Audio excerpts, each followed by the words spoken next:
She won't be in. That's quite the full room. Who's the Roberts? Roberts.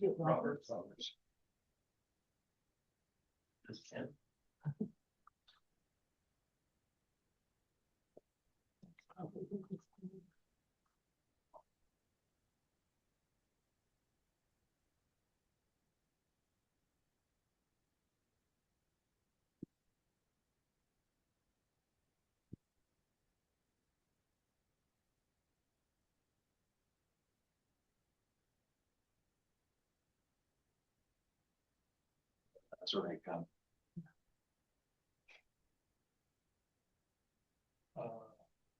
Turn this camera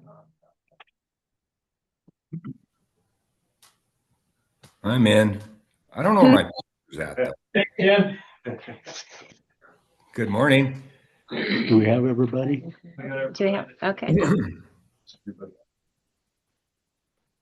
know, except for the and Bill, or not to control that. I would just Good. Yeah. Call the meeting to order. With people in the room, please silence your cell phones. Perfect. I'm going to do a roll call. Commissioner Bell, Here. Commissioner Haskell, Present. Commissioner Mai, Here.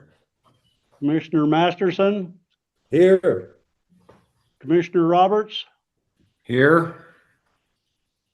Commissioner Lundvall is excused today. I'm Commissioner Jolovich. We have a quorum. In case anybody wants to comment, you should have submitted an advance comment form prior to the start of the meeting. If you still like to comment on an agenda item, please contact the host of the meeting. As we work through the agenda, the public will have the opportunity to address the commission. To ensure everyone has an opportunity to speak, as a courtesy to others, please limit your time. Can we all stand for the Pledge of Allegiance, please?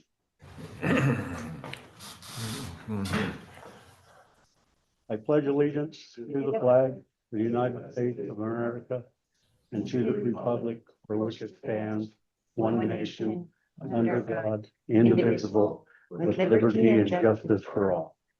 Thank you. Okay.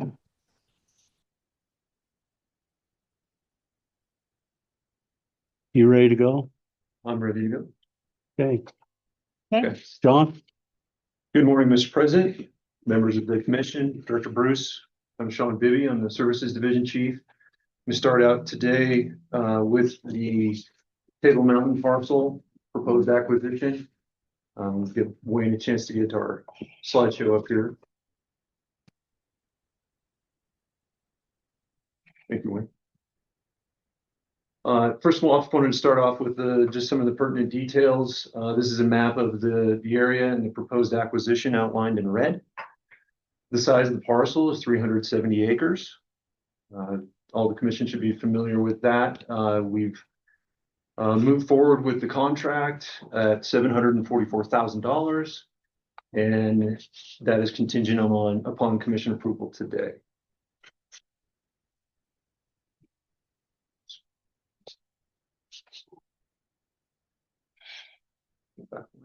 One of the things I did want to mention is that the current Table Mountain WHMA consists of a total of approximately 1,720 acres. Of that, only 175 is commission owned. The remainder is Bureau of Land Management property. So I thought that was relevant to point out that the majority of the current Table Mountain area is BLM. And we operate that under a cooperative agreement with them. So how we got here today and the recommendation to the commission. So this nomination for acquisition came from our own Laramie region. They saw the property on the market. It happened to be adjacent to the existing Table Mountain WHMA. This met some criteria for us. So the proximity, of course, to the existing property, the ability to provide expanded hunting opportunity to the public. The property carried water rights with it that would allow us to not only work with a contract farmer to continue agricultural production, but also to increase habitat on the proposed property. We've also acknowledged that the demand and for opportunity to hunt upland birds and waterfowl in the area and in Wyoming remains strong and increasing over time.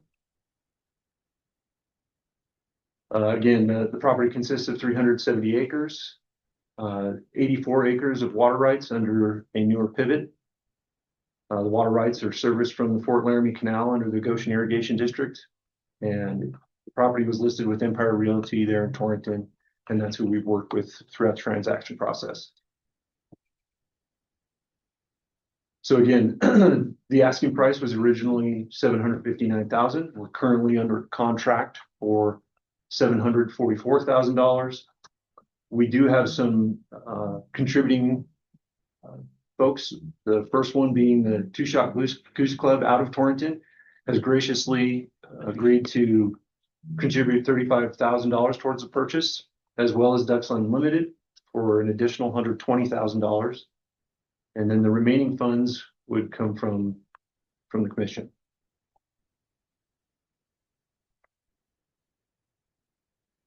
The intent with the property moving forward would be to keep it in agricultural production. And what this would entail is a public process in which we would select a local producer to come and help work on the property, which would include working the farm ground underneath the pivot, as well as some strategic grazing that we could allow in the future on the property. Again, this would be a public process. The way that works is through what we call an AIPA agreement, which is essentially an agreement between us and that producer that is not a monetary agreement, but rather a work in kind to produce habitat enhancement on the property through either, wildlife friendly fencing, habitat enhancement in the way of weed control, and a multitude of other ways that we can not only increase habitat, but work with the farmer so that it's a mutually beneficial relationship. Wyoming Game and Fish Department would continue to pay the water assessment and the property taxes, which totals $5,211 as of 2025. The water assessment and user fees of that total is almost $3,000, and the real estate taxes as of 2025 was $2,214. We send a letter notifying the Goshen County Commission of our intent to purchase the property on March 20th. The acquisition proposal was posted in the Torrington Telegram and the Casper Star newspapers for 4 weeks starting on April 10th. We also posted this on the department website on April 10th and closed public comment on May 22nd. The initial commission presentation was in Riverton on April 21st, as you recall. And then we subsequently held a public meeting in Torrington on May 11th. And that included a front page article in the Torrington Telegram on May 15th that included our comment link. So as of May 22nd, when we closed public comment, the department had received a total of 35 written comments from our website, the public meeting, letters, and emails. Of those comments, 28 of those were in support of the project. 6 of those were not in support of the project, and 1 comment was neutral. And then here's just a few photos. But with that, I would stand for any questions, but at this time, the department recommends that the commission move forward with the purchase of the property. Okay. So, Any questions? pardon me? See if the commissioners have any questions. Oh. Any questions from the commissioners? Mr. Chairman, I do have one quick question, and that's Sean, if the purchase goes through, whose name is on the deed? It's the Game and Fish Department, I presume, exclusively? Mr. President, Commissioner Masterson, the deeds that we produce now technically have the commission as the holder of the Okay. property, not the department, but that's just a nuance. Right, but it wouldn't be the commission and Ducks Unlimited or the commission and Two Shot and Ducks Unlimited. It's the commission. Mr. President, Commissioner Masterson, you are correct. It would be in the name of the commission only. All right, thank you. Anybody else? Commissioners, any more questions? Mr. President, if I may, Yes, sir. thank you for this, Sean.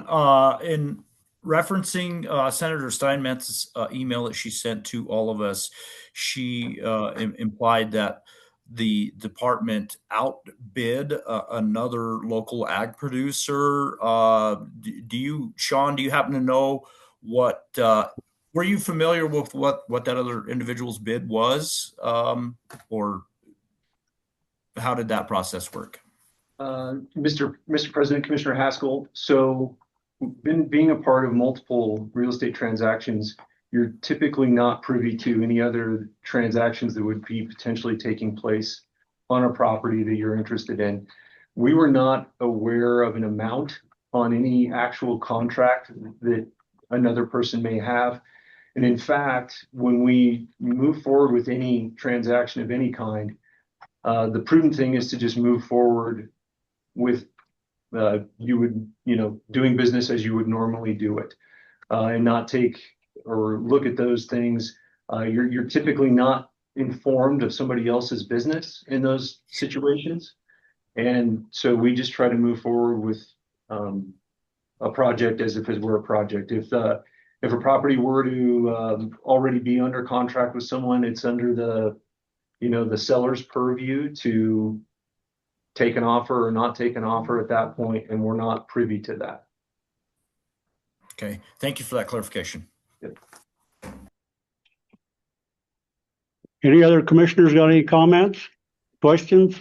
Mr. President, Commissioner Bell here. Hey, I was wondering if were you at the touring?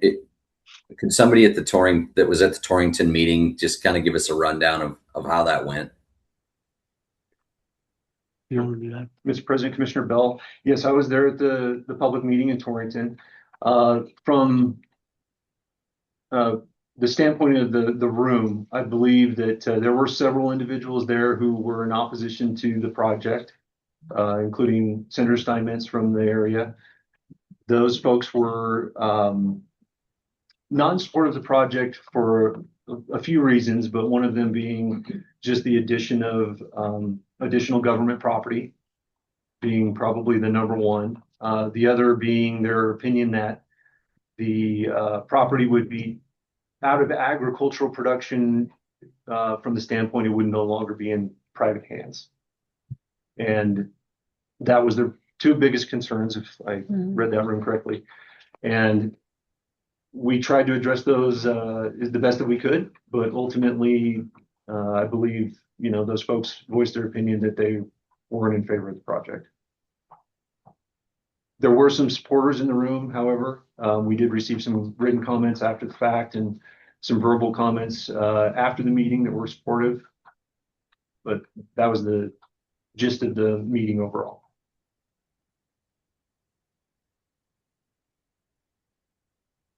And I can't recall, Ray, how many folks attended the meeting from the public? Around 20 something? I think Yeah. I think we're close to 30. Close to 30 total. Okay, thank you. Commissioners, anybody else? Questions, comments?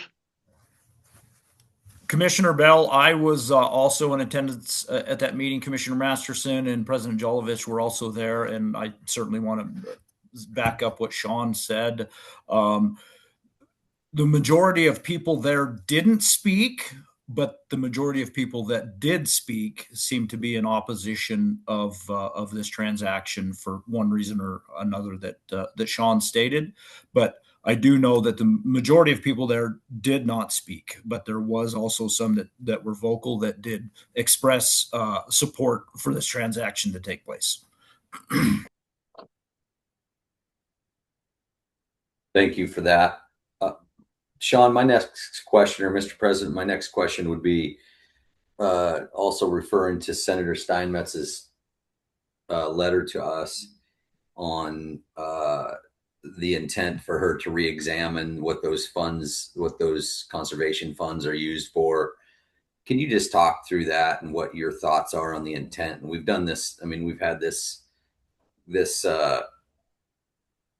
we've had other transactions. Can you just talk through if there was intent? You know, I think this is in the purview of what we could do or should do. But what's your thoughts on that? Sure, Mr. President, Commissioner Bell. We've always moved forward with the funding from that particular source as a simply a requirement to have a public access component. So we've, as you mentioned, done a couple of other transactions there.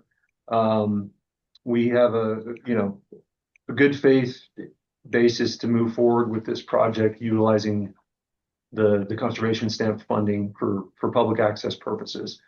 I can't speak to, I guess, some of the conversations that may have taken place during the legislation piece of it. I know that some of the information that I received during that time would indicate that we could move forward as we've done in the past. But and that's why we brought it to you today and believe we can move forward. Yeah, and I would mention that by notifying the county in every instance that we've utilized these funds, we have given that local government body the opportunity to, participate in a meeting, hold a meeting, ask questions, or any of those things leading up to the commission's decision.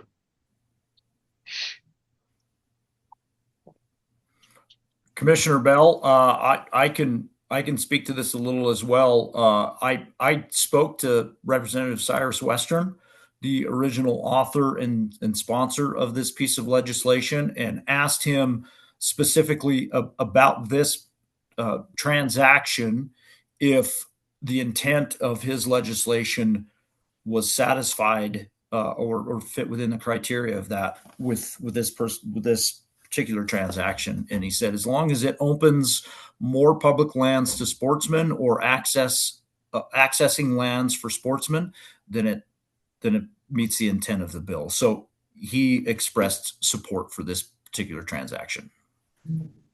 I appreciate that. Thank you. Yeah.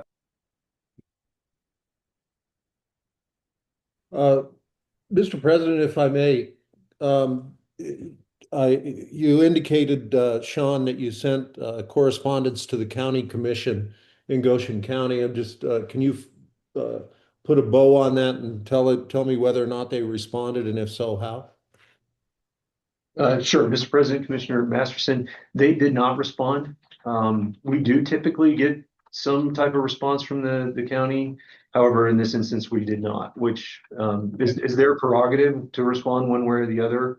Sure. And from that standpoint, no, they did not in this case. I appreciate it. Thank you. Commissioners, any more comments, questions? No. Okay. We have a public comment from Guy Litt. Are you on? He is. Hello, yes, I am on. My name is Guy Litz. I live in Laramie. I'm co-chair of the Wyoming chapter of Backcountry Hunters and Anglers, and just want to express our organization's support for acquiring additional land for the public use using normal market forces. So this will be a benefit to access for hunting and wildlife habitat, and we are in support. Thank you. Thank you, Guy. We have another comment. Devin O'Day.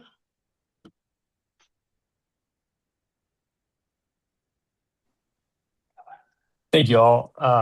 Devin O'D also with the Backcountry Hunters and Anglers, and really appreciate you all considering this. And we'll just echo the sentiments that Guy just said here, and appreciate anything you can do to move this forward. Okay, thank you. We have another comment. John Metten. Josh, I'm sorry. Josh, are you on? Members of the commission, Josh Metten, I'm the Wyoming field manager for the Theodore Roosevelt Conservation Partnership, and resident of Southeast Wyoming. As a sportsman, I've spent most of my time in Wyoming hunting federal public land largely on the western part of the state. As I've spent more and more time in Southeast Wyoming because of wanting to be closer to my family and my aging parents. I've really greatly appreciated the opportunities that our state parks, other state lands, and the public access to private lands that we have here. These are truly kind of Wyoming solutions to providing really valuable opportunities for our friends, our families, our children to be able to enjoy what makes Wyoming amazing, just an amazing place to live. And I think this acquisition is an example of one of the tools that we have in our toolkit to support that And I just hope that we encourage the department to support this acquisition and be able to use this tool, especially because it is a voluntary. It's an example of a voluntary incentive based acquisition that it's a willing seller, willing buyer, and it will keep this land under agricultural production. I guess I'll finally say that last year I drove 5 hours past Torrington into Nebraska to go pheasant hunting, and I sure would love to have more opportunities to keep my money and my time spent in this great state. Not that I have anything against Nebraska, but I do love Southeast Wyoming dearly, and I'm grateful for opportunities like this one to improve our access for sports people and our quality of life. Thank you. Thank you, Josh. It's good to hear. We have another comment. Bruce Perryman. Morning, Bruce.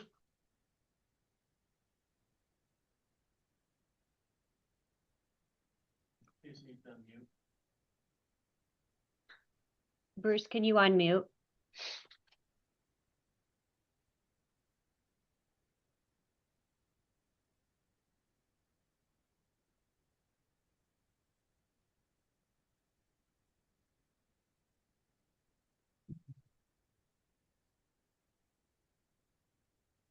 Are you there, Bruce? Oh, there he goes.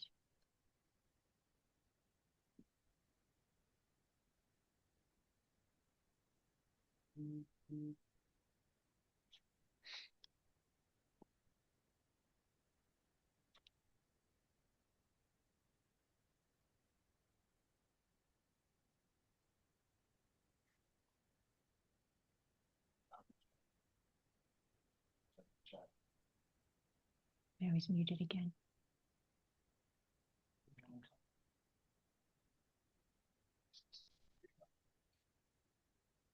Oh.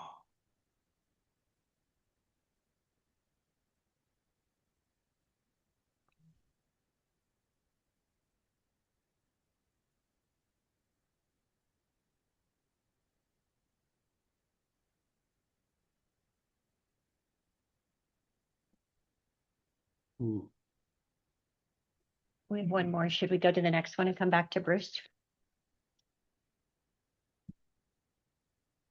Okay, we'll go to the next comment. Chris Madison, are you with us?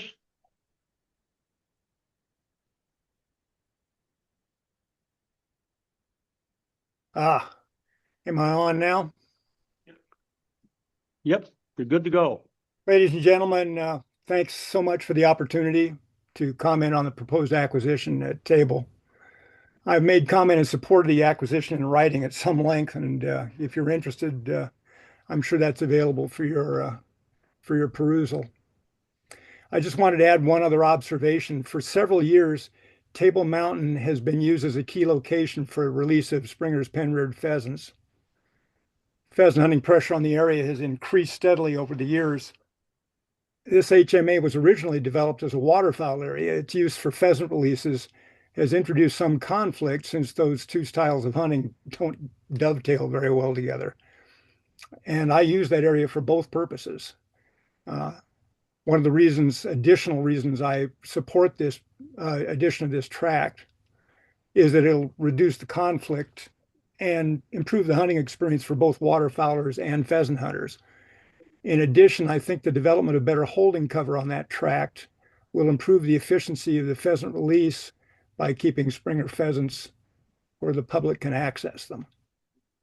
By the way, I did attend the meeting in Torrington to support this acquisition, and I expressed my support after the formal comments had all been made. Thanks again very much for the opportunity to comment, and I also want to thank the Commission for your volunteer service to the state's wildlife and people like me. Thank you.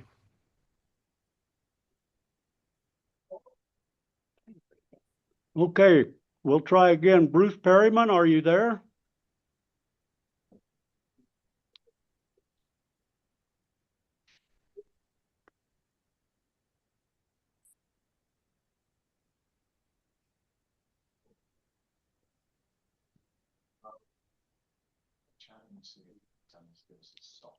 We have it here.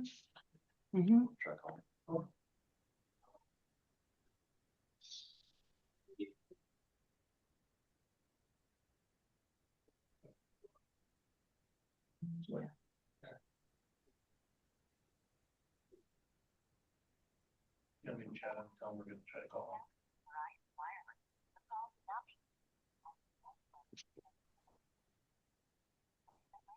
What do you suppose that number is? Is that a 6? Looks like it. Yeah, doesn't go through. And the field is there. That's not going to be that number. What is that? Do you know? The 6,300, Yeah, 61, 6,300. 631 60. Those three of those are. 61, 63, or 65? I think it's 6,500. 6,500. That's maybe no.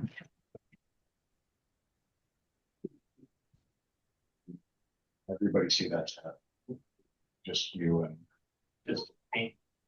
Well, and you guys can see my screen. see if he's wrong with some stuff. That's odd for here. Hello, Bruce. Hi. Is it okay if I put you on speakerphone here and you talk through my phone? Comment? Okay. Okay, give me a sec. Okay, Bruce, we're gonna have some echoes. Can you mute us so we don't echo through, or how? Okay, there we go.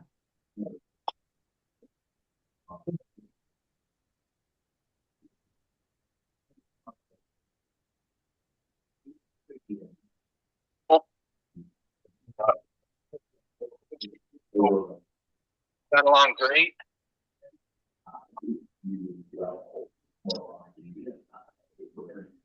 1 mile. It's significant wildlife value. I've personally seen thousands of sandhill cranes, snow geese, mule deer, turkeys, since obviously rabbits. There's prairie dog town there. This all provides opportunity and access to the sportsman. Although I've been your neighbor for 26 years, I've been a sportsman of this great state for 60 plus years. I got a couple items here. One factor that hasn't been mentioned yet is this increased space is going to improve hunter safety. If you've all experienced opening day at Table Mountain, the first week or two of the season, it gets used by sportsmen, and at times there's birds flying every which direction. This will help spread that out a little bit and minimize any conflicts. I would offer that when you have a willing seller and a willing buyer, that's what our democracy is based on. I don't begrudge any of the ag producers in the area, but to have a single neighbor to the south is desirable from my standpoint. Game and Fish has a proven track record of keeping ag lands ag. Water that you already have over at Table Mountain and around the Yoder facility, as well as other lands that have center pivots around the state, Spencer-Moore, Yorty, Enberg, Miller, etc. I attended the meeting in Torrington. I didn't speak. I mainly went there to listen. And I guess my comment on the legislation is it's hard to interpret intent. If the legislators don't put it in black and white writing that's not to be used for fee title purchases, we can't interpret it any different. It provides access. It should be allowed. Some of the positives that I can see is I don't have to be concerned about a feedlot going in next to me.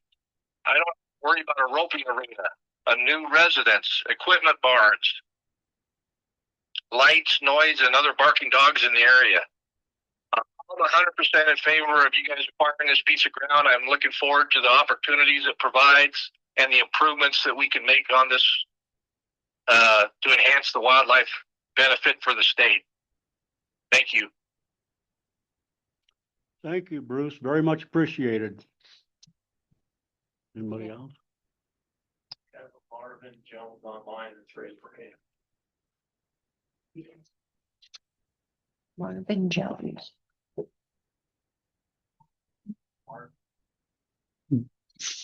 Marvin Jones, are you here? Are you with us?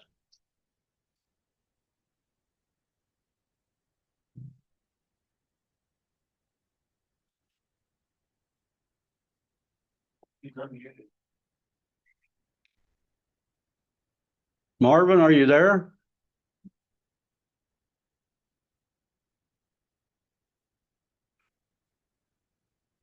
Mm-hmm. Just go on. Nelson? Okay. That's it. Okay. So, pardon me? Commissioner Haskell has his hand raised. Commissioner? Sorry, too many buttons in the way. That was accidental. Well, you're just an old ranch boy, so we can't expect a lot.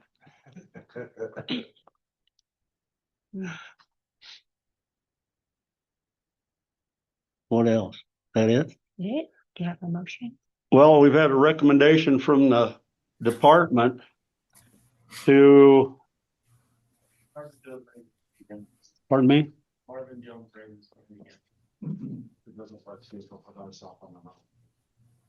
What's that?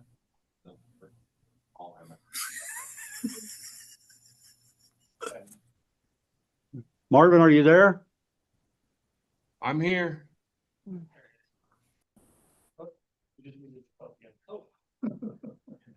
Marvin, you need to take yourself off mute. I'm off mute. Oh, there you are. Can you hear me now? Yep. Okay. Well, thank you for the time to talk at this. I wanted to just say I was the person that had this placed under contract to purchase. I've been an avid outdoorsman my entire life as well here in Wyoming, and I've used Table Mountain hunt management area myself. I live about 5 miles from there. I'm kind of indifferent about this. My concern is I'm a young first generation rancher, and I'm trying, you as a young rancher, you try to grow and you try to buy more land, and it feels like conservation dollars that I've put into the game and fish have bid against me in this situation. Am I all for public access on hunting? Yes. It just kind of feels like I got the short end of the straw on this one with, land that's close to me within my county, close to my home, that I lost out to by the government, basically, that has more money than I do. You'd say the pivot's going to be able to be farmed, but that pasture ground, especially on a year like this, the drought, that grass would have been beneficial to several ranchers in that area, in that community out there. I guess that's all I really have to say on this matter. But like I said, I'm indifferent. I've used that myself as a recreationist, but I'm also a rancher trying to grow. So it's kind of, I see both sides of the road.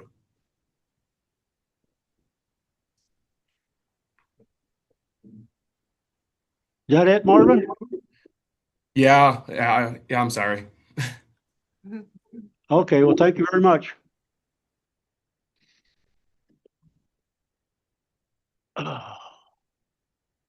We good? Good. I think that ends public comment.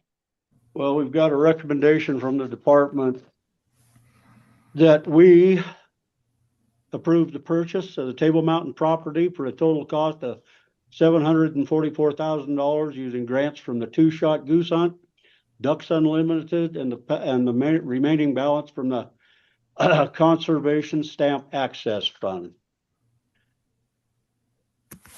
So moved. I would second that, and only because I couldn't get to my microphone before Commissioner Haskell. Too slow. Well, I'm sorry about that, John. We'll maybe give you a chance later, but I've got a motion and a second. Do we have any discussion? President Jolovich, I guess for the sake of discussion, I'm glad that Marvin attended today and made his comments, and I'm certainly sympathetic to his plight, because the world that we live in today is not does not really care much about young ag producers getting into the game to be a first generation. I totally understand that. I grew up in town in Rock Springs, and I've been living and working on this big ranch that I'm lucky enough to get to be a part of. And I would like to someday, buy my own land that I can pass on to my posterity. But, it's really tough. But continue to grind, Marvin, because you and your generation and guys like you are what makes America move. Look for opportunities. There may be an opportunity here for you to lease this parcel if the commission votes to purchase it today. Could be an opportunity for you to work the land still and not have a huge upfront cost. But thank you for being a part of it, and thank you for continue to grow agriculture in Wyoming. Okay, commissioners, any more comments? Okay, there being none, we have a motion and a second. We'll have a voice vote, see if that works for us. All in favor of this proposal, say aye. Aye. Aye. Any opposed, same sign. There being none, motion passed. Okay. I think it's Sean again. Item number 2. Pardon me. The second item is the next item. Look at that. No, there's one more. That's you. Right. Sean can. Pardon me. Oh, Roy. Okay. Ray. It says Sean. Oh, here's Ray. Yeah, I know. Presenter's Ray. from Sean. Okay, we have agenda item for the special meeting. Ray Bredoff, Deputy Chief Services Division. What do you have for us this morning? All right. Good morning, Mr. President, members of the commission, Director Bruce.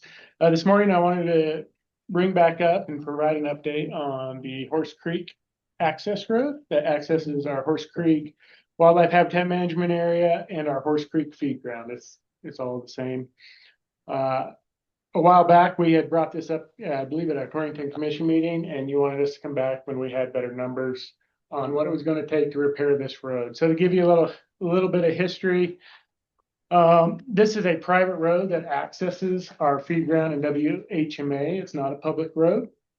There is a corner that is starting to slough away, and that is being caused by the creek, and there are some springs that are also doing this. We've spent considerable amount of time looking at solutions to fix this road. We do haul hay and a lot of hay on this road, and so the local landowners feel we have a pretty significant contribution to that because of our hay trucks. There are approximately 10 landowners past this point where this road is starting to fail that use it. I did attach some pictures, which should have been in your commission folder, that you can kind of see the slough, and that is growing. We've been working on this for a number of years. The department actually sent letters to all the landowners. We tried to get a road user agreement because we've been trying to chase funding to help fix this road. They weren't agreeable to a road user agreement. And so we've just continued on. We've done engineering, and now one of the private landowners has also stepped up and did their own engineering, which we have reviewed. Our engineering department reviewed their design plans. We are comfortable with what they have come up with. And this private landowner has put it out to bid. We did get a bid back. And his bid was just for the road repair was $595,000. That does not include permits or anything like that. So there's probably going to be, it's going to be a little over $600,000 to repair this road. To give you an idea, back in 2023, we tried to bid this and it came back at $1 million when we estimated 700,000. So to us, this seems like a pretty good win-win. The private landowner is the one leading the charge on this and has asked for the department to contribute. And with that, I would be open to any questions you guys have and determine a contribution. Any questions, commissioners? Ken? I've got one. And what concerns me about this road, it's a private road, correct? Correct. And here we're talking about public access to our feed ground there, which is almost impossible to get up that road. That it's very, you have to be very conscientious that people don't like you on that road when you go up that road. My concern is here we have the feed ground, but we're not providing access to that feed ground. And is there any stipulation that we can go into that the private landowners would, that we could say, hey, if you're going to go up to the feed ground as a hunter, as a sportsman, or as a viewing of the public, that they can be provided with that opportunity? Mr. President, Commissioner Roberts. So no, this is a private road. Our easement states it's for administrative use, so it's only for us to haul hay. We have one employee that lives on Horse Creek, and they use that road as well. The only public access to get into Horse Creek is you have to come in through Camp Creek on the other side. There is no vehicle public access. And that's not something any of the landowners have been interested in.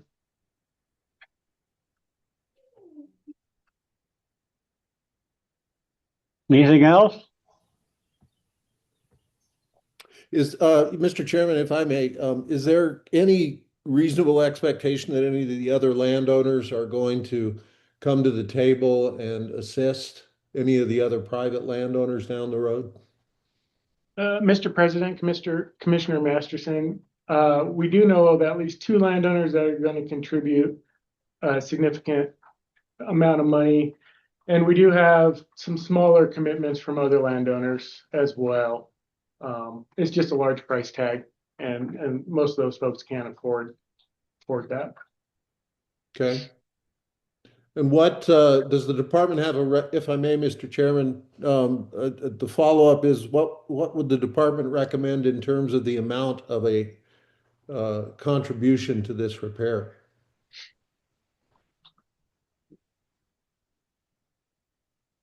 Mr. President, Director Bruce, I don't know. We've talked about potentially 300,000, 200,000. We've been battling this for, like Sean indicated and Bray indicated, for probably 4 years, probably longer than that. And we have had our regional folks talk to the neighbors on that road, everybody that lives on that road, and there doesn't seem to be a whole lot of cooperation on contributions outside of minimal contributions other than these 2 landowners. So with the price tag being a little, probably over 600,000 by the time it's done, I don't know that we're in a spot, you know, with our current revenue situation. It's just a matter of what we feel comfortable with contributing, and whether that's 300,000, 200,000. I think the landowner has the 2 landowners that are contributing right now. I'm not sure what's going to satisfy them as far as a contribution from the department. So as far as a recommendation, I don't know that we have one. Something that is tolerable, that we feel, you know, if we had 20 landowners and everybody contributing, it'd be 1/20th. But we don't have that. And it is a need for us to travel up that road to continue wildlife management at the feed ground and to continue wildlife management from that aspect. So I guess I would punt it back to you guys to have a discussion on what you feel is appropriate. And if there's more information we can give to help you get to a number, I don't know if Sean has anything to add to that. Mr. President, members of the commission, I would agree with what Eric said. I think that we realize that the contribution level that's expected of us is probably disproportionate to all the other landowners on the road there, simply because of the price tag. But yeah, I agree. I don't have a specific dollar figure in mind, but I think that you were in the neighborhood. I've got a question again, I guess. So, and yes, we haul hay up there. How many loads of hay a year do we take up there? I mean, if you're saying if we're the main user or whatever going up there, how many loads of hay per year per heavy thing do we go up there? Mr. President, Commissioner Roberts, so in a given winter, we can feed up close to 2,000 elk at Horse Creek. That's around 1,000 tons of hay. If you calculate that to semi-loads, that's roughly around 40 semi-loads going in and out of there. And that's on a normal year. Thanks. Appreciate that, because I really have no comprehension of, you know, how many bales and hay go on a truck and stuff like that. But that's interesting. 25 tons. Mr. Chairman, so what are the other uses? What do the neighbors use it for? Do they haul hay on that road? Do they haul heavy equipment on that road? How much are they using it? Are they completely dependent on that road? Like we're completely dependent? If the road fails, are we the only ones impacted by that road failure, or are they impacted by the road failure? Yeah, Mr. President, Commissioner Mai, that's a great question. If that road fails, they're all impacted. There are multiple homeowners. There is one right before the WHMA that operates an outfitting business. They use that road as well. They haven't been as easy to cooperate with, but They use it every day. So in the summertime, they have clients coming in and out of there as well. Horses. And lots of horses, and they're hauling hay as well. Not as much hay as we are by any means, but they are using it. And they have multiple family members living on it. And Mr. Chairman, if I can, are those landowners willing to contribute, or are those the ones that are not? So, Mr. President, Commissioner Mai, at this time, when we approached them, they were not willing. I do not know what the private landowner has been able to get to contribute. As he's mentioned, he has multiple contributors, so I do not know if that landowner has agreed to fund anything or not.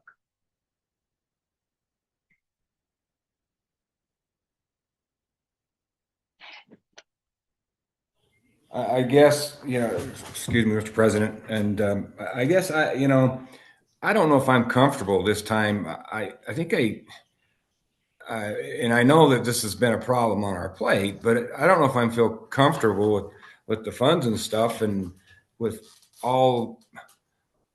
not everybody wanting to be at the table. I think that if these landowners, if it's important to them, they should get together and co-op and come back to us with some sort of a proposal or idea. If they can't get together, then I guess we'll just let them. They're basically saying, hey, we don't need to pay money because we know the game and fish will pay money because they got to take loads up there. So I'm not going to offer to pay any money out of my ranch, and they're going to fix it anyway. If not, we'll sue them. And it's like, well, okay, maybe if that's the case, then we need to hold our cards a little bit more to see what they have. Mr. President, if I may, Commissioner Roberts, yeah, we certainly had discussions with folks along that road, or at least department personnel have. We, as you know, have an alternative way to get into the property. However, it's not conducive to bringing hay in. So this road would be our only good option for getting hay in to feed elk at that particular location. So if that road were to fail, we had a bad winter, and we were in an emergency situation, that could get sticky fairly quickly. The two landowners that have been predominantly working with us on this project are willing to contribute significant dollars to getting it done.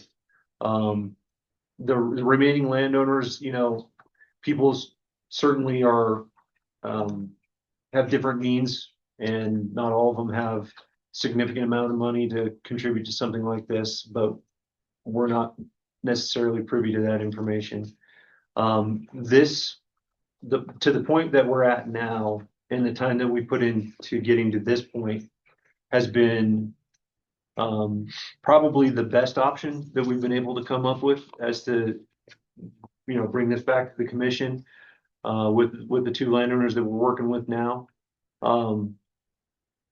It does seem like they're taking on the actual construction part of this project.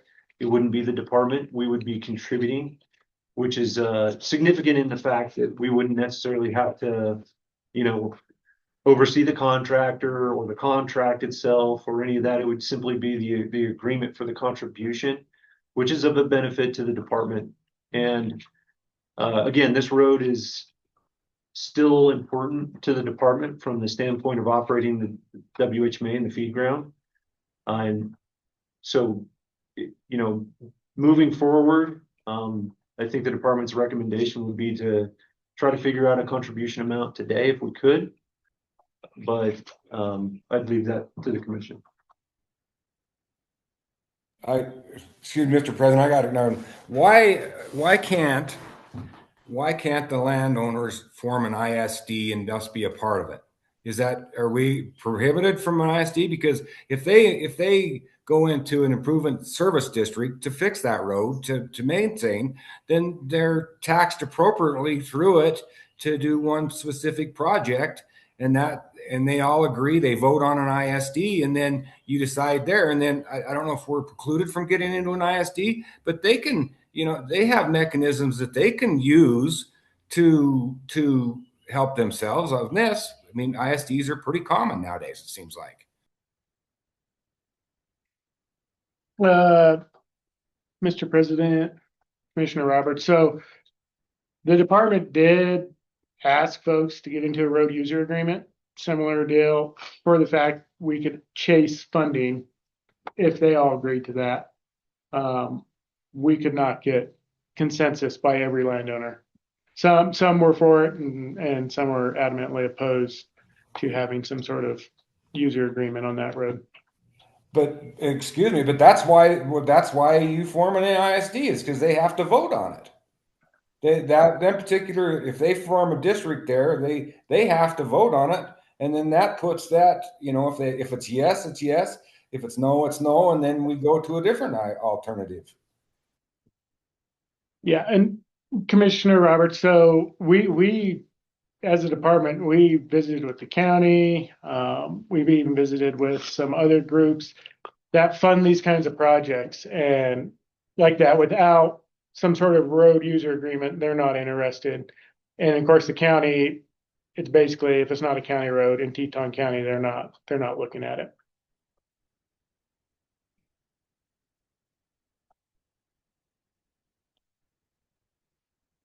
Anything else, Commissioner? I don't know. I mean, to me, I like the option of them coming together. I like the option they all use it daily. We use it daily. I mean, they can, they can go and form an ISD, go in front of the commission, the Teton County Commission, and say, this is what we're going to do. And they could vote on their members. They can vote on what kind of a taxation that they're going to do on that. And then I don't know why can't we be part of that? I don't know if it precludes us or not. I mean, because we're obviously the government agency, but and then we can kick in from there. I mean, I appreciate the two landowners wanting to put a whole bunch of money up, but I don't have any when it comes to, how do they maintain the private road right now? The county doesn't maintain it. Who plows it? Who does this? Where's this all coming from?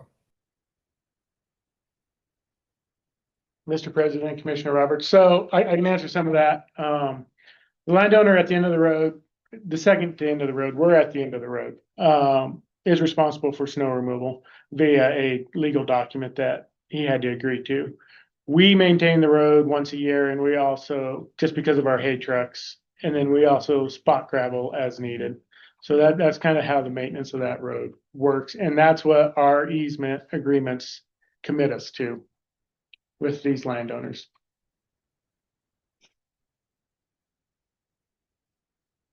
I think, Mr. President, Commissioner Roberts, the other thing that I would add to that is that time is probably somewhat of the essence on this to a degree because of the condition in that particular location of the road. I'm not an engineer, so I can't speak to a time frame as to when that would happen, but it does appear, because I did go physically take a look at it, that if it continues to erode at any kind of a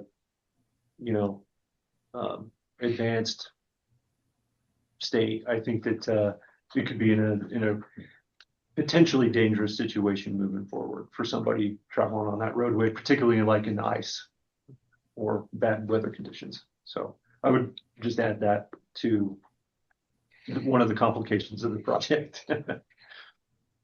So, Sean, what kind of what you're saying is it kind of needs to be done before the next winter? Mr. President, I think that could be a safe assumption, depending on, like I said, I can't predict exactly when the road would, potentially fail. What we do know is that if you go as Ray stated, he showed you guys some photos, that it's not, it's a question of probably when that road will fail and not necessarily if.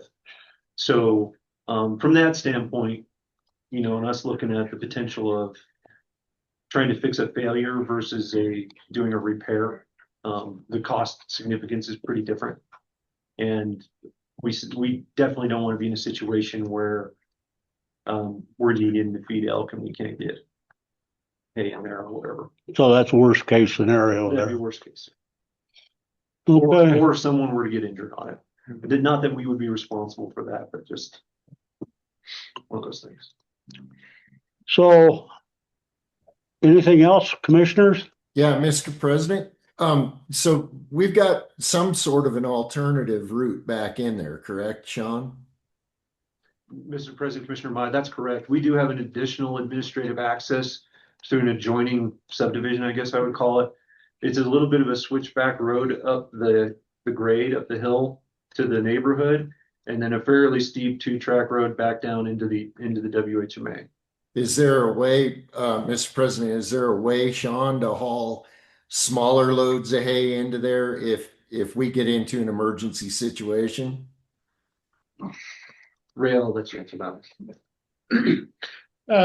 Mr. President, Commissioner Mai, so historically, we have hauled hay that way when needed.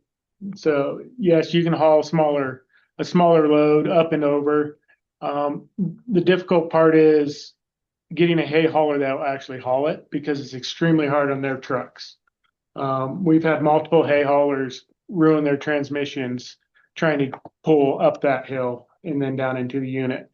And then they have to pull back out as well. And so right now it'd be difficult to get a hay hauler willing to do that. So I have a question. Was this hay haulered with semis or did they downsize to like a twin screw to come in the other way? Mr. President, they were still using a semi. Just because it's so much hay we have to get in there. Well, if you had 40 loads of semis, you're going to have 80 of twin screw, tandem axle. And Mr. President, Commissioner Mai, we also, so this other access road that comes in, it is through another subdivision.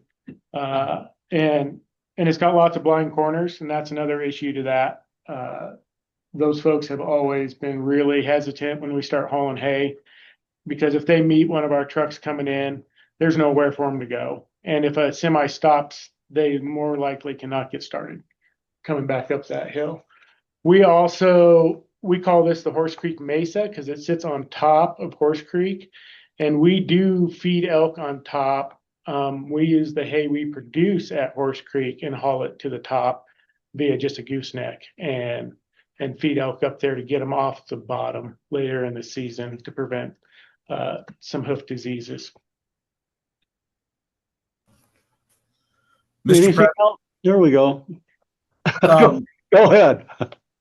I'm looking at this particular parcel on Onyx Maps as well, and given the information that Ray provided with the photos and marking where the erosion is taking place, it looks like there's some sort of a Forest Service right-of-way that exists there too. There's a narrow sliver that says Teton National Forest. There's a line, and then it goes down through the middle of that, and it kind of skirts the road and maybe the creek. So I don't know if that's an original Forest Service easement or access or what, but it looks like that lines up really close where this particular place of erosion is taking place. So I don't know if there's anything there. From listening to everything today, it sounds like the department is in a pretty tough jam. That yes, we need to get that hay in there, and I've hauled a lot of hay. I know that switchback roads and up and down, it's really hard on trucks because those things are you're hauling 80,000 pounds of weight, and that's really hard on stuff. So using a good road is favorable. I understand that. But sounds like we're kind of in a hard spot here, because if it's not fixed, and I know that erosion takes place at a higher rate over there in that steeper country than it does here in this flat land where I live, that like to Sean's point, it could become a bigger problem sooner than we anticipate.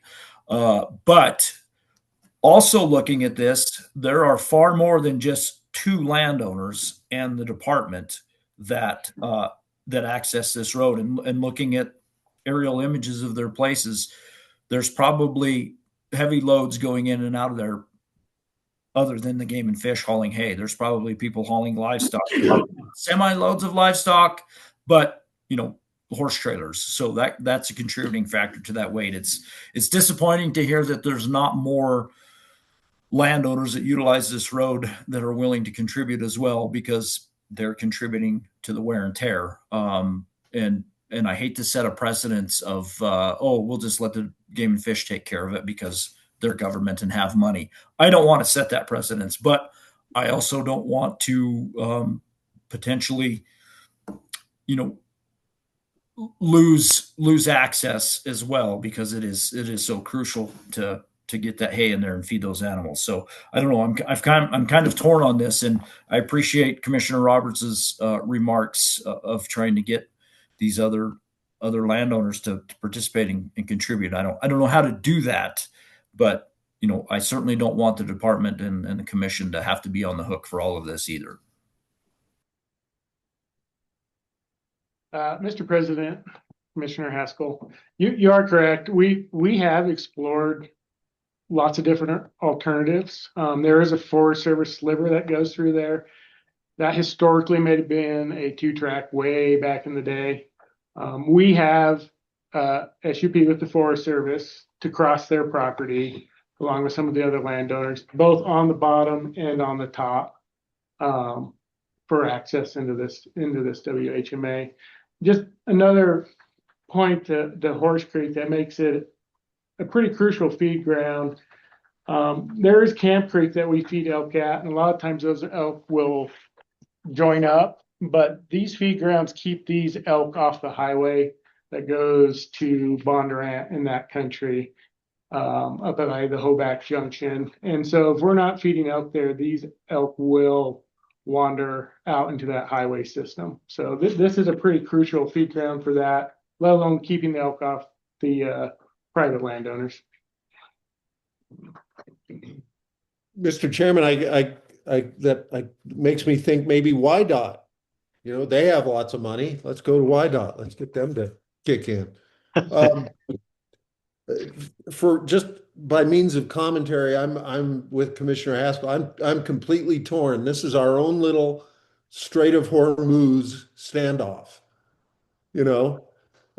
Where they're saying we are the government. We don't have any money, so they're waiting for us to fix it. And so who's going to blink first? It feels like a game of chicken, and I don't like that. And I'm sure no one on this call or in the room likes this feeling of being held hostage. And while they wait to see if we're going to pony up a check, so I'm at a total loss. I hear everything you're saying, Ray and Sean. I get it. I understand the importance of it. I accept everything you're saying. But I don't know how, if these people would just get together and show some good faith in helping, with what they could, I would feel a lot better about donating. But if we lay 6 figures on the table, that's not going to encourage others to come in. And so I am really torn and looking for someone with the wisdom of Solomon to suggest a solution.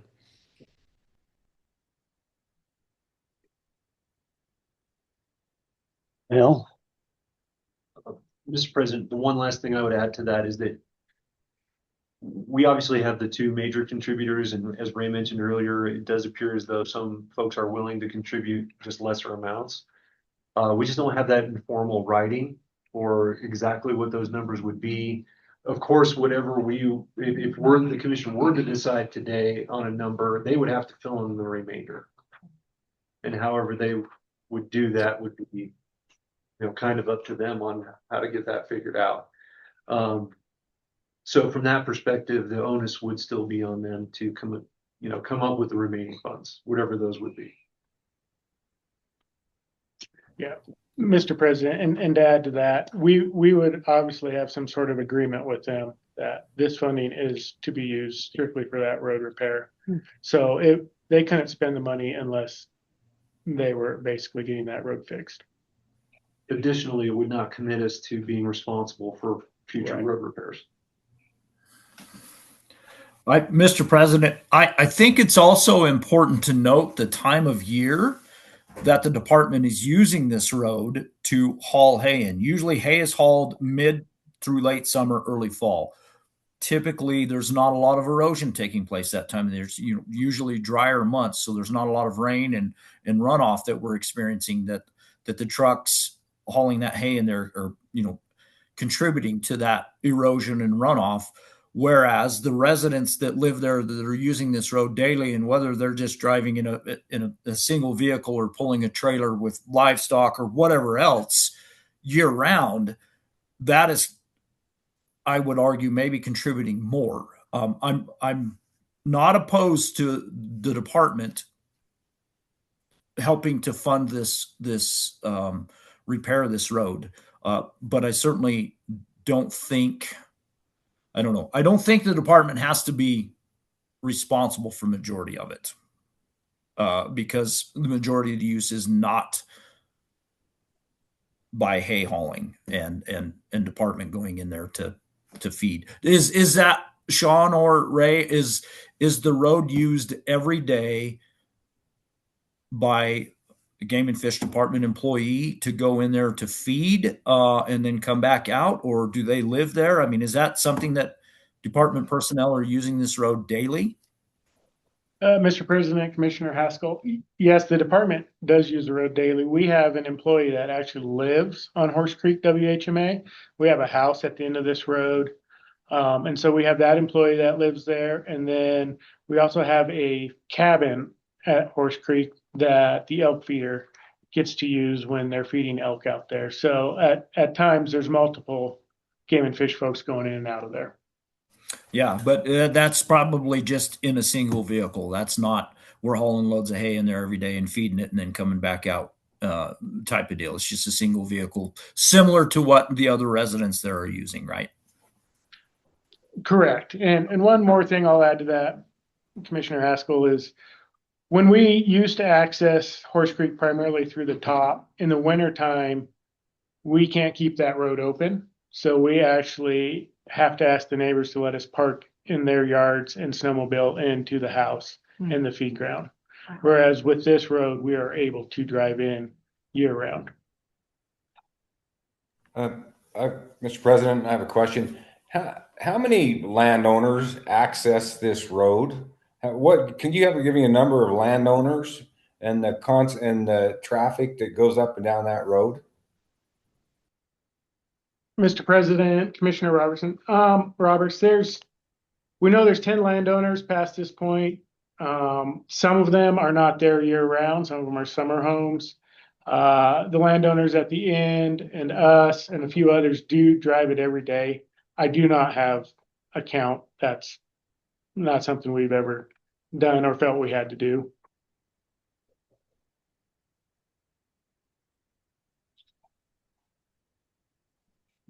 Anything else from the commissioners?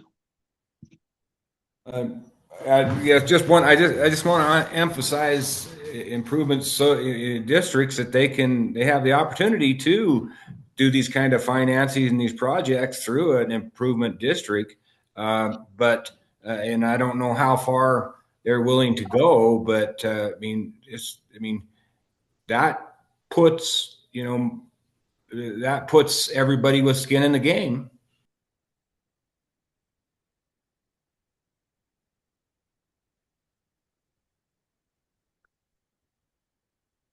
Anything else from commissioners? Yeah, I guess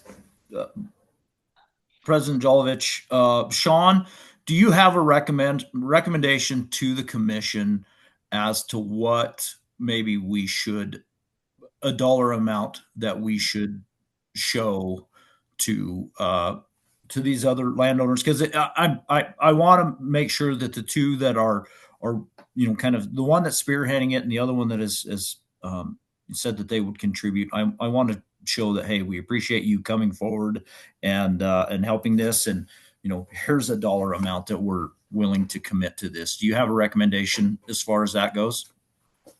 Mr. President, Commissioner Haskell, Putting me on the spot. I would venture to guess, hopefully Meredith doesn't hit me with a rock. I would suppose maybe around 100,000 would be a good place to start.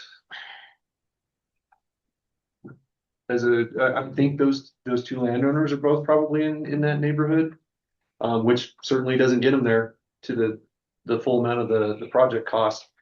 So from that perspective, they may, I can't speak for what they would do, but I think that's at least probably a good place for us to start. What was the total? Mr. President, are we going to hear from the landowners today? The ones that are going to, do we got public comment? Do we have the landowners here to testify that what they're willing to do and what they're not, and where their situation is? I mean, it's just been a little lopsided today, so I was really interested to see what their point of view was and the other landowners. Do we have any comment for that? I don't believe we've received any sheets, Mr. President. Is that correct? Yeah, I don't think there's any sheets. Tony, is there anybody online who have expressed commenting? We don't have anything, so. I didn't receive anything, no, but I'm checking again.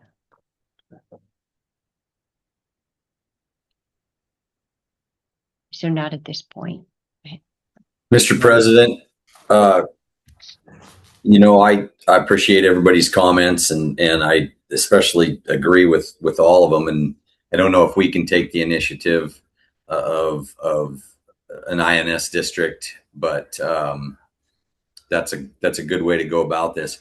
I am due to be on a panel in about 10 minutes, and so I'm also supportive of starting the process. I want to take advantage of the partners we do have. I want to get the road fixed, but I want to have this conversation. Not only move forward with some funding. I'm okay with some funding, but also I want to have it move forward in the next 3 or 4 minutes, or I'm going to have to jump off without voting. So I just wanted to let you know that. Mr. President, if we could have Meredith talk real quick just around the agreement and how we could potentially structure it, just to give a little bit of assurance on how this process might work. Yeah, thank you, Eric. Mr. President, commissioners, we will not pay any dollars in advance of the project either being completed and or the contract being fully executed by the landowners with the construction company.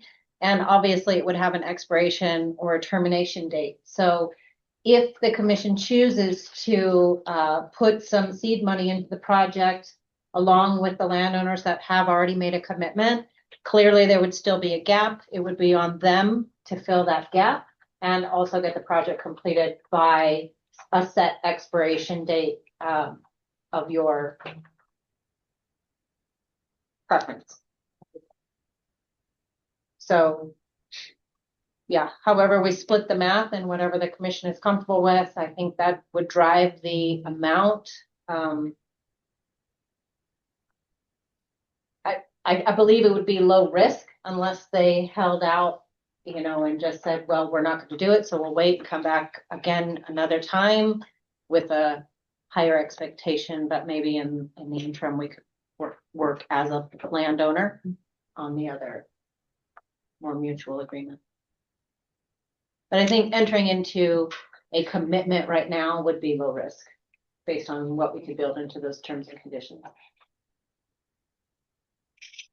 So it looks like the department's looking for a number from the commission. Mr. President, I would, just to move it forward off the recommendation that Sean gave us, I would recommend that. And I really kind of want to make it 99,000 just to keep it under that 6 figures that Commissioner Masterson had said. But I was thinking that we would, I would move that we would not to exceed 100,000 in this contractual, arrangement to move the conversation forward for road maintenance. So your motion is not to exceed 100,000. Not to exceed 100,000. And would you consider an amendment, Commissioner Bell, Mr. President, excuse me, Commissioner Bell, would you consider an amendment to be spent as Meredith said, a sunset by, say, August 1st? Well, I'm okay with that. I just don't know what, August 1st is still pretty, you still have quite a bit of time in construction season. So I guess I don't know what, I don't want to, have that not be available at the end of August if we're not going to pay until it's approved, or until the project is completed. And so I would be open to an end date. Yes, a sunset date. I'm open to that. Maybe not August 1st, but whatever we come up with, that maybe a little later than that, September 15th maybe, or something. Yeah, Mr. President, Commissioner Bell, Commissioner Masterson, I would caution against just a few months out on something like this, simply because you don't know with construction projects exactly when something would get off the ground and start going versus when it would actually be completed. Based on how Meredith said we could work the agreement, I don't think that it would be risky to give ourselves as much as 12 months in order to complete the project, simply because we don't know when exactly a contractor can get out there, what they may run into once they get into the project, and it wouldn't preclude the department from, still contributing the amount that you guys would decide on today. I withdraw the suggestion. Commissioner Masterson didn't say which August 1st was the deal.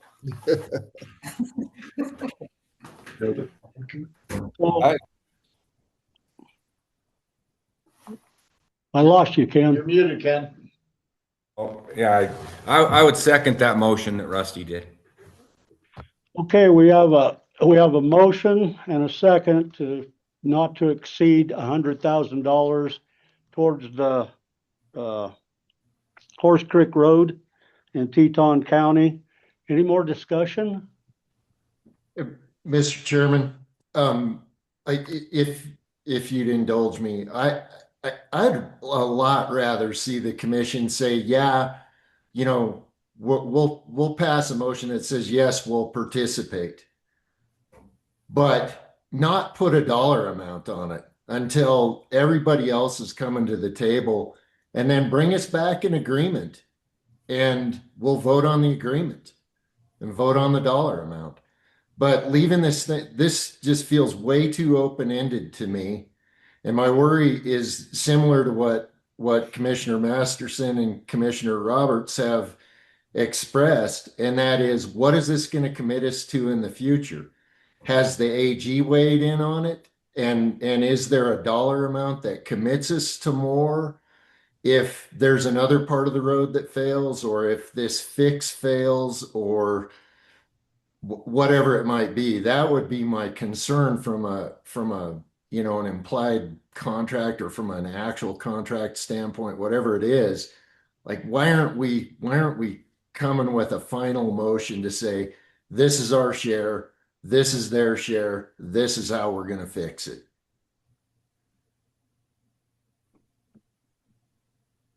So I certainly agree with Commissioner My sentiment. I would like to see a lot more of the landowners have expressed skin in the game. I certainly want to commend the two that are coming forward to the department, but I would like to see a lot more commitment from other landowners. I don't know if we volunteer Commissioner Roberts to go door to door in the neighborhood, working on his diplomacy, but also trying to get people to pony up. But yeah, I don't have a problem with the motion in the second. I would be happy to support it, but I really appreciate what Commissioner Mai said, and I don't want to set a precedent that, hey, we just cry and run to the department and the department ponies up the bill. Yeah, Mr. President, if I would agree with Commissioner Mai, if that's good enough for Sean to have 4 or 5 head nods that say, hey, we want you to negotiate this contract, there is some money behind what we're going to do. We need to know what it is. I'm okay with withdrawing the motion if that's good enough for you. If you actually need a motion with something attached, then I think it's still on the table. But what do you think, Sean? And I hate to do this, but I'm going to have to go shortly. No, I'll try to make this quick. Mr. President, Commissioner Bell, I think based on all the comments from the commission and your, I'll say your comfortableness with putting a strict dollar figure on this point, I think what we will do is immediately turn around and communicate with the two landowners that we've been talking to. Discuss with them your comments regarding the other landowners on this road needing to kind of at least come to the table and talk about what they're willing to do in the form of an agreement or some type of a district like Commissioner Roberts was talking about, and probably have to come back to you again in July, if that's okay. Yeah, that's great. And with that, then I would withdraw that motion, Mr. President. Okay, so the motion's been withdrawn, so do we need a motion on? Mr. President, Are we directing the department to go ahead to look at our options? Yeah, Mr. President, based on the comments from the commission, we won't request a motion at this point. We'll come back to you in July with hopefully more information and more formal recommendation, and then we can go from there. Okay. Do we have anything else from the commissioners?